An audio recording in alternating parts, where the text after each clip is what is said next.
Mesdames, Messieurs, bon dimanche. Il se présente comme le candidat du changement et propose de ramener la CAQ plus près de ses racines pour regagner la confiance des Québécois. Depuis le début de sa campagne pour succéder à François Legault, Bernard Drinville multiplie les propositions choc, réduire les services aux demandeurs d'asile, éliminer la permanence à vie dans la fonction publique, faire plus de place au privé en santé.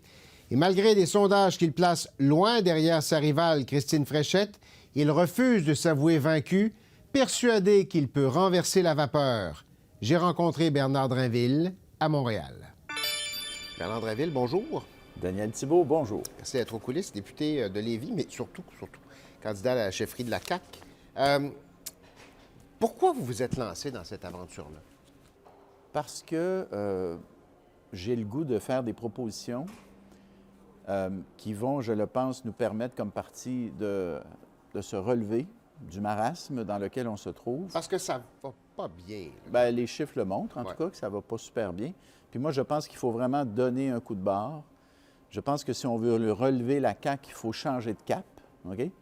Puis, les propositions que je fais, c'est un peu l'aboutissement de toutes mes années en politique. J'ai servi dans 2 gouvernements, dans 3 ministères.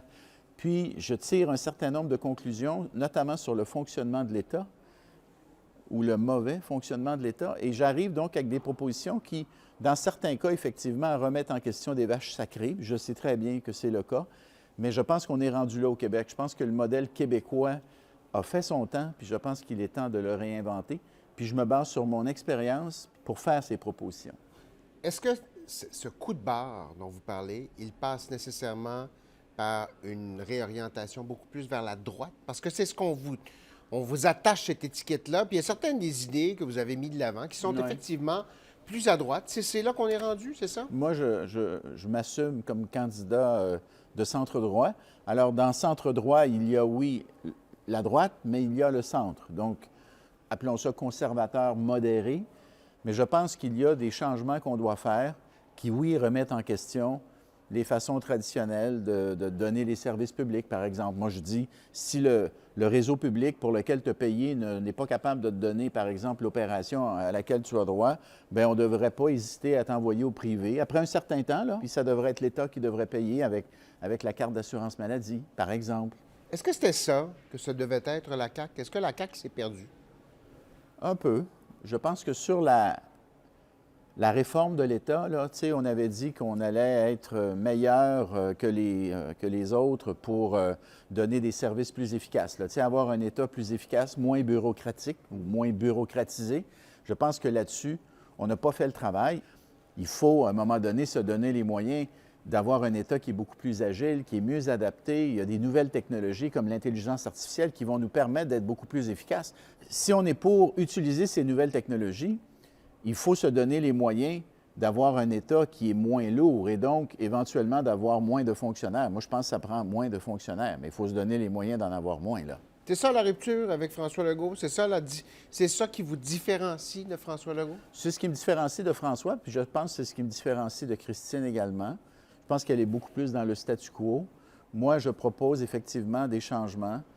Actuellement, j'appelle ça l'État lasagne, Daniel. On a empilé des couches administratives les unes par-dessus les autres au fil du temps à partir des années 60. Et là, c'est comme si on avait oublié les couches d'en dessous, là. Mais à un moment donné, si on veut vraiment réinventer l'État pour avoir un État qui est adapté au nouveau Québec, bien, il faut accepter de brasser la soupe puis de changer nos façons de fonctionner. C'est comme pour les syndicats. Les syndicats ont encore leur raison d'être, mais ils ne doivent pas être systématiquement des forces de blocage pour les changements qui sont nécessaires dans le Québec.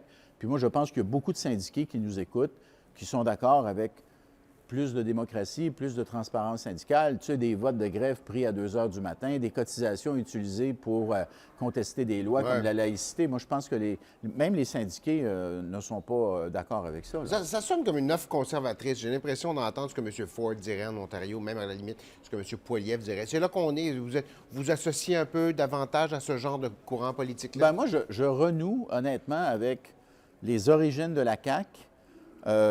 Et je renoue aussi avec le noyau de l'ADQ, je pense que la philosophie à des kystes était une philosophie, oui, d'État plus efficace, moins lourd, de remise en question de certaines vaches sacrées. Puis je m'inscris dans ce mouvement-là, puis dans cette vision-là. Oui.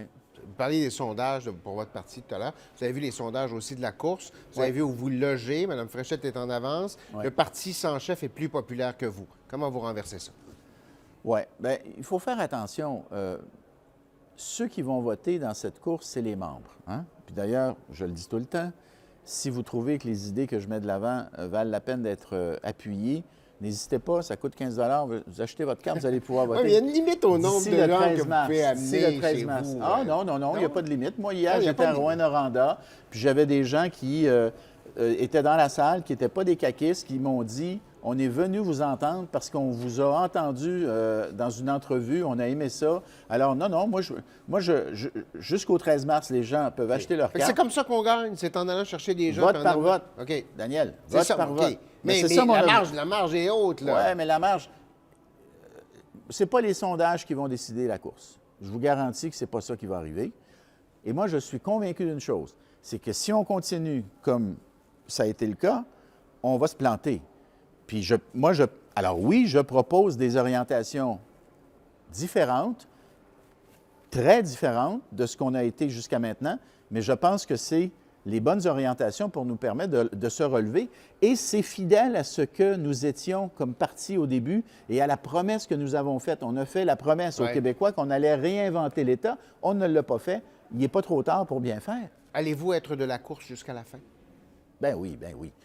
Moi, Non, mais c'est pas si évident que ça. Les chiffres sont pas... Il y en a qui regardent les chiffres qui se disent, qui se posent la question. Ben non, moi, je ne me pose pas cette question. Moi, je veux que les membres, pas les sondeurs, pas les chroniqueurs, pas les commentateurs, je veux que les membres prennent connaissance des deux propositions et décident de l'avenir du parti. J'ai mené des combats par le passé, des combats qui ont été difficiles sur la laïcité, la lutte à la corruption. J'ai fait des changements dans le système d'éducation, le vouvoiement, le cellulaire, les toilettes pour garçons et pour filles qu'il fallait maintenir, décision que j'ai prise. Tous ces changements-là, je les ai menés à terme, même s'il y avait de la résistance.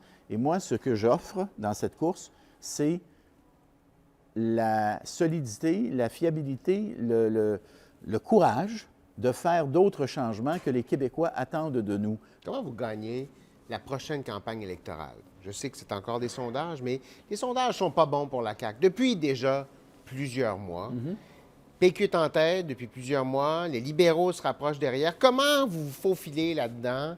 Quelle est la voie de passage s'il y en a une? La fatigue du pouvoir, c'est dur à battre. Moi, ce que je propose, c'est que la CAQ demeure profondément nationaliste. On laisse faire le référendum. Alors moi, je parle aux nationalistes. Je leur dis, si vous voulez maintenir des gains, les gains qu'on a faits sur la laïcité, les valeurs, la langue, là, bien, vous ne les aurez pas si le PQ se fait battre parce que le référendum, les gens n'en veulent pas.